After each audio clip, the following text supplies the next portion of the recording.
Hello, welcome to pregnancy tips. അപ്പോൾ മിക്കവർക്കുള്ള ഒരു സംശയമാണ് പ്രസവം അടുക്കാറാകുമ്പോൾ പ്രസവവേദന എങ്ങനെ തിരിച്ചറിയാം, അല്ലെങ്കിൽ പ്രസവത്തിനോടനുബന്ധിച്ചുണ്ടാകുന്ന ലക്ഷണങ്ങൾ എന്തൊക്കെയാണെന്നുള്ളത്. അപ്പോൾ അതിനെക്കുറിച്ചാണ് നമ്മൾ ഇന്ന് സംസാരിക്കാൻ പോകുന്നത്. അപ്പോൾ പ്രസവകാലം എന്ന് പറയുന്നത് 40 വീക്സ് ആണ്. അപ്പോൾ ഇത് കറക്റ്റ് എല്ലാവർക്കും 40 വീക്സ് തന്നെ കാണിക്കണം എന്നില്ല. ചിലർക്ക് മുന്നേ പ്രസവം നടക്കാം, ചിലർക്ക് 40 വീക്ക് കംപ്ലീറ്റ് ആയതിനു ശേഷമായിരിക്കും പ്രസവം നടക്കുന്നത്. ഇതിൽ 37 വീക്ക് ആയതിനു ശേഷം നമുക്ക് എപ്പോൾ വേണമെങ്കിലും ഡെലിവറി എക്സ്പെക്ട് ചെയ്യാവുന്നതാണ്. 37 വീക്ക് കഴിഞ്ഞതിന് ശേഷം ഡെലിവറി നടന്നാലും അത് പ്രീടേം ഡെലിവറി ആയിട്ട് കണക്കൂട്ടില്ല. പ്രസവം അടുക്കാറായ ഒരുപാട് സിംറ്റംസ് നമ്മുടെ ശരീരത്തിൽ കാണിക്കാറുണ്ട്. അത് ഓരോരുത്തർക്കും വ്യത്യസ്തമായിരിക്കും. ഒരാൾക്കുണ്ടായ സിംറ്റം തന്നെ ആയിരിക്കില്ല മറ്റൊരാൾക്ക് ഉണ്ടാവുന്നത്. ചിലർക്ക് ലേബർ പെയിൻ ആയിരിക്കും ആദ്യം വരുന്നത്, ചിലർക്ക് ലേബർ പെയിൻ വരുന്നതിന് മുന്നേ ഫ്ലൂയിഡ് പോകുന്നതായിരിക്കും, ചിലർക്ക് ബ്ലീഡിങ് ആയിരിക്കും ഉണ്ടാവുക. ഇത് ഓരോരുത്തരും ഡിപ്പെൻഡ് ചെയ്തിട്ടുള്ള കാര്യമാണ്. പ്രസവം അടുക്കാറാകുമ്പോൾ എല്ലാവർക്കും ടെൻഷനാണ്. ഇത് പ്രസവവേദന തന്നെയാണോ വരുന്നത്, അത് വേറെ എന്തെങ്കിലും വേദനയാണോ എന്നുള്ള ഭയങ്കര ടെൻഷനായിരിക്കും. അപ്പോൾ പ്രസവവേദന എങ്ങനെ നമുക്ക് ബാക്കിയുള്ള വേദനയിൽ നിന്ന് തിരിച്ചറിയാം എന്നുള്ളത് നോക്കാം. ട്രൂ ലേബർ പെയിൻ അഥവാ ശരിയായ പ്രസവവേദന നമുക്ക് എങ്ങനെ തിരിച്ചറിയാം എന്നുള്ളതിൽ ഒന്നാമത്തെ മാർഗം എന്ന് പറയുന്നത് ഈ വേദന വരുന്നത് കൃത്യമായിട്ടുള്ള ഇൻ്റർവെല്ലിലായിരിക്കും.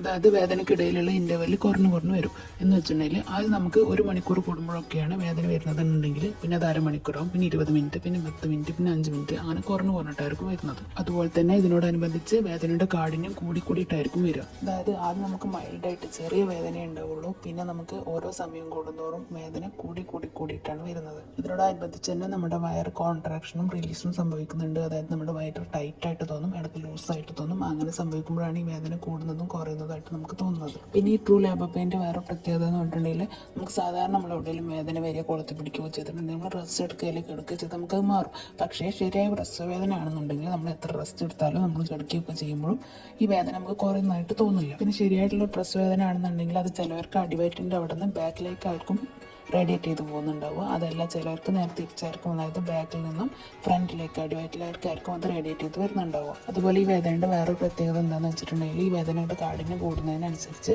നമുക്ക് ഈ വേദന നമ്മുടെ കാലിലേക്കും തൊടയിലേക്കും ഒക്കെ എക്സ്റ്റെൻഡ് ചെയ്യുന്നതായിട്ട് തോന്നും. ചിലർക്ക് ഈ വേദനയോടൊപ്പം തന്നെ ഡിസ്ചാർജ് കൂടും, അതുപോലെ ഫ്ലൂയിഡ് ബ്രേക്ക് ആവുന്നതൊക്കെ കാണാറുണ്ട്. അപ്പോൾ ഇങ്ങനെയുള്ള സിംറ്റംസ്, അതായത് ഈ ഒരു പാറ്റേണിലാണ് നിങ്ങൾക്ക് വേദന വരുന്നതെന്നുണ്ടെങ്കിൽ, അല്ലെങ്കിൽ ഫ്ലൂയിഡ് ബ്രേക്ക് ആവുക, അതുപോലെ ബ്ലീഡിങ്, ഇങ്ങനെ എന്തെങ്കിലും സിംറ്റംസ് നിങ്ങൾക്ക് കാണുകയാണെന്നുണ്ടെങ്കിൽ എത്രയും പെട്ടെന്ന് തന്നെ നിങ്ങളൊരു ഡോക്ടറെ കാണിക്കുക. അതുപോലെ തന്നെ ഇതിനോടനുബന്ധിച്ച് ചിലവർക്ക് വൊമിറ്റിങ്, അതുപോലെ ലൂസ് മോഷനൊക്കെ കാണിക്കാറുണ്ട്. അതുപോലെ പ്രഗ്നൻസിയുടെ അവസാന ഘട്ടത്തിലാകുമ്പോൾ അധികം പേർക്കും പോസ്റ്റ് ലേബർ പെയിൻ വരാനുള്ള ചാൻസ് കൂടുതലാണ്. അപ്പോൾ ഇങ്ങനെയുള്ള സിറ്റുവേഷൻസിൽ ഡോക്ടേഴ്സിനെ കാണിക്കുമ്പോൾ ഡോക്ടേഴ്സ് ചെക്ക് ചെയ്തിട്ട് പോസ്റ്റ് ലേബർ പെയിൻ ആണ്, തിരിച്ചു വീട്ടിൽ പോയിക്കൊള്ളാനാണ് പറയുക. അപ്പോൾ പ്രസവത്തോടനുബന്ധിച്ചുണ്ടാകുന്ന ലക്ഷണങ്ങൾ എന്തൊക്കെയാണ്, ശരിയായ ലേബർ പെയിൻ നമുക്ക് എങ്ങനെ തിരിച്ചറിയാം എന്നുള്ളതൊക്കെയാണ് നമ്മൾ ഇന്നത്തെ വീഡിയോയിൽ സംസാരിച്ചത്. അപ്പോൾ ഈ കാര്യങ്ങളെല്ലാം എല്ലാവർക്കും യൂസ്ഫുൾ ആയി എന്ന് വിചാരിക്കുന്നു. യൂസ്ഫുൾ ആയിട്ടുണ്ടെങ്കിൽ മറ്റുള്ളവർക്കോട് ഷെയർ ചെയ്ത് കൊടുക്കുക. Thank you.